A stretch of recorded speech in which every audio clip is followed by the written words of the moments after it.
Olá, segundo ano, tudo bem com vocês? Começamos mais uma videoaula nessa sexta-feira.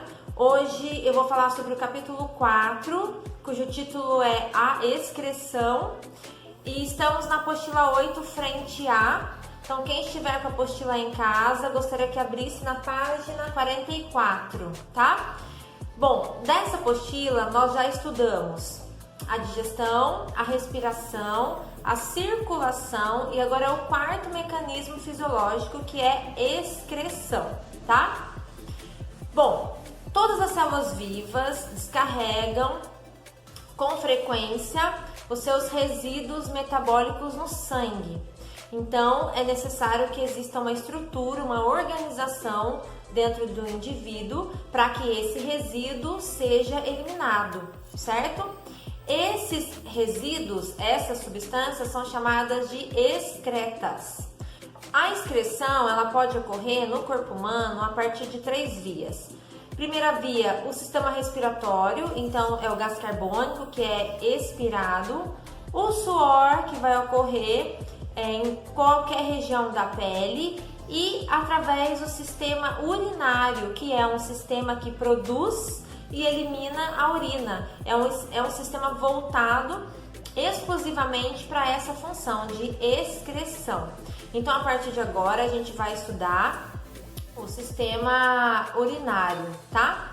Antes disso, da gente entender a anatomia e fisiologia do sistema urinário, a gente vai ver um pouquinho sobre essas substâncias que são excretadas. E aí, em relação a essas substâncias, eu vou falar aqui do reino animal, não somente do corpo humano, como eu estava citando até agora, tá?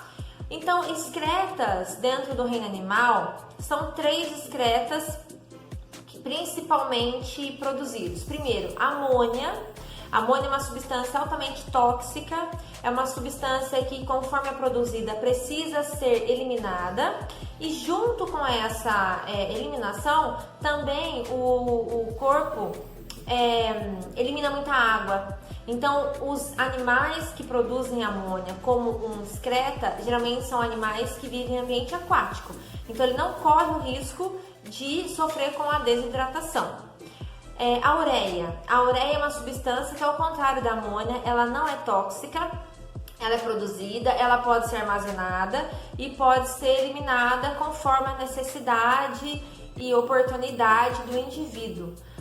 A ureia é a substância excretada pelos mamíferos, tá? Terceiro e último é o ácido úrico. O ácido úrico, ele é pouco tóxico comparado com a amônia, é o principal excreta com relação aos insetos, aves e répteis.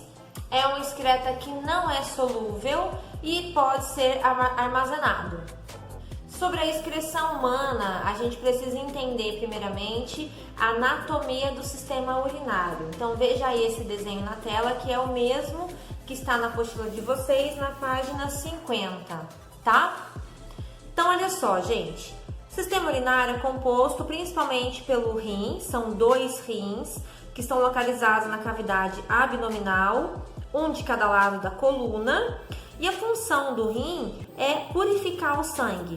O sangue entra através da artéria, ali ele é purificado, ele circula, a gente já vai ver como que funciona isso. E em seguida ele é eliminado através da veia renal, tá?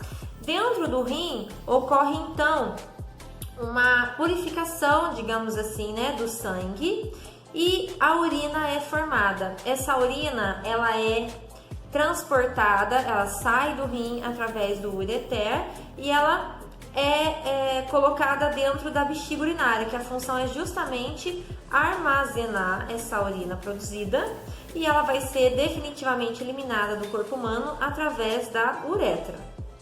E aí, como eu disse, né, que o sistema urinário ele é formado pelos rins, principalmente. A gente vai estudar agora como que é um rim por dentro e como que é o seu funcionamento. O rim, pessoal, ele é formado por compartimentos.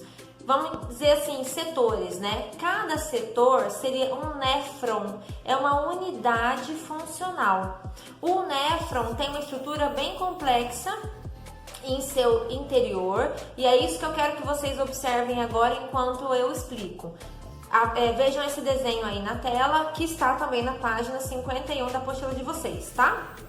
Então, olha só, o rim tem diversos néfrons em seu interior e cada néfron tem essa estrutura interna que vocês estão observando, tá? São vários vasos, a gente observa que tem cores diferentes, mas o principal que eu quero chamar a atenção aqui é para a cápsula renal ou cápsula de Bowman, tá? Essa cápsula de Bowman, ela tem a principal função ali dentro. A gente percebe que, apesar daí não conter algumas setas de localização ou orientação, a gente percebe que para essa cápsula de Bowman chegam várias arteríolas, tá? Essa arteríola, que seria a arteríola aferente, ela leva sangue ali para dentro, tá? Aqui dentro dentro da cápsula de Bowman é como se fosse um novelo, é um emaranhado de ramificações de arteríolas, ao mesmo tempo canais que vão fazer a drenagem desse sangue com uma série de moléculas, a gente vai ver daqui a pouco.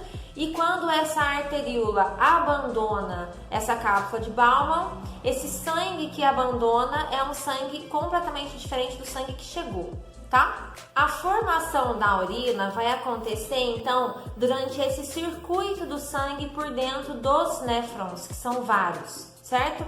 E ela é dividida, a formação da urina, em duas etapas. Primeiro, a filtração glomerular, que vai acontecer nessa cápsula renal, e a reabsorção renal. Então, a gente vai ver um pouquinho do que acontece em cada um.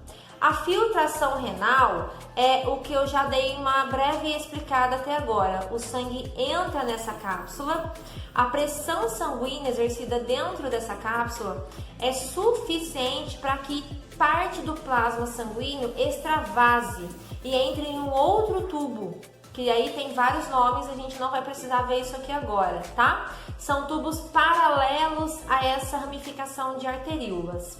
Então, esse plasma extravasa, só que junto com esse plasma saem várias moléculas que ainda são úteis para o corpo humano.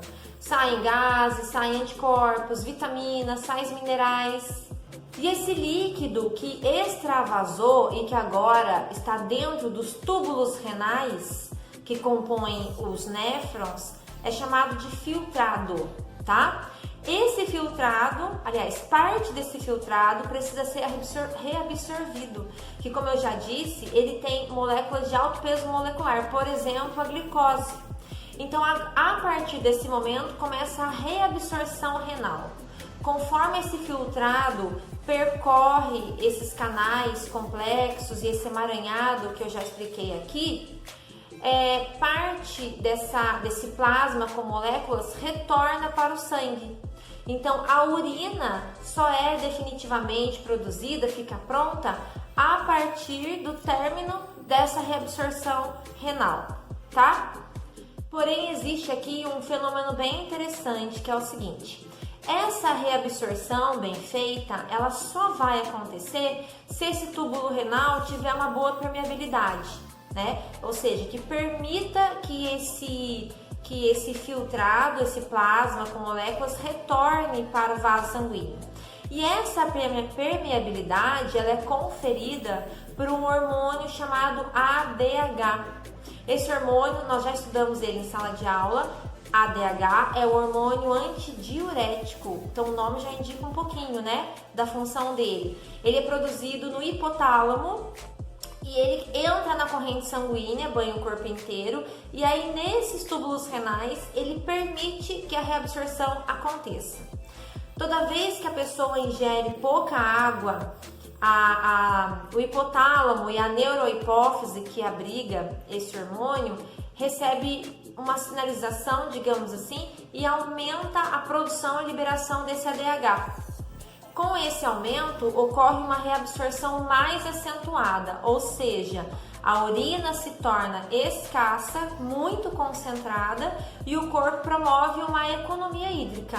Então, é uma forma de preservar o equilíbrio hídrico, ou seja, economizando água, Em seguida dessa reabsorção, o filtrado continua circulando pelos néfrons e ele atinge a última porção do néfron, que é o túbulo coletor.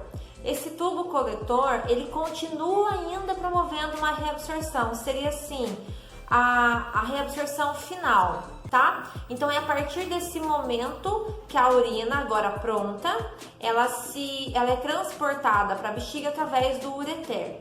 E olha que coisa impressionante, 99% do filtrado, ou seja, daquele líquido que saiu lá do glomérulo, ele é reabsorvido. 1% do que foi filtrado no rim que realmente se transforma em urina. O que eu estou querendo dizer com isso? Que é muito impressionante a atividade metabólica dessas células dentro dos rins, tá certo? Bom, pessoal, muito importante que vocês façam os exercícios desse capítulo, que vocês leiam esse texto. É claro que aqui eu levantei as informações principais, então para que vocês fixem bem a matéria, o conteúdo, é importante que vocês façam essa leitura, tá certo? Um abraço, um beijo, até semana que vem.